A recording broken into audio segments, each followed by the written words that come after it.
මායවති මාගේ රටවැසියන් සතුටින් කාලය ගත කරන්නේ නේද? අවසර මහරජතුමනි. අපගේ සියලුම රටවැසියා තාමත්ම සතුටින් කාලය ගත කරනවා මහරජතුමනි.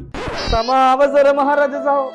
බඩමිල ආස උසට ගිහිල්ලා අපි බඩගින්න ඉන්නේ. මේක මේ රජතුමනි පොඩි ටෙම්පරරි ඉෂුව එකක් නේ. මූට පිස්සු මහරජසහෝ. මේ පාරවල් වල තෙල් පෝලිං, ගෑස් පෝලිං, පාරවල් කැඩිලා අපි හරි අමාරුවෙන් ඉන්නේ. මේ දවස්වල අපි ફોකස් කරේ අර ගල්ලඟුරු වැඩේ යට ගහන්නයි, මොඩියුල ටික දාන්නයි. ඊට මේ අර පරදේශක්කාරයෝ ගාගෙන බෝඩරේ ඉන්නේ උන්ගේ අපදේව කරන වැඩේනේ මහරජතුමනි. ඒ කියන්නේ මායවති මගේ රටවැසියා සතුටින් නොවේද සිටින්නේ?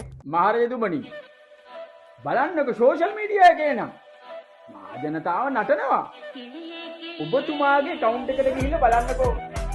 නට ඉන්නේ මහජනතාව කොයි වෙලාවෙ? සෝෂල් මීඩියා එකේ අපි නටනවා තමයි මහරජතුමනි. හැබැයි ඒ සතුටට නෙමෙයි. ඉලෙක්ට්‍රිසිටි බිල් එකේ ෂොක් එකට.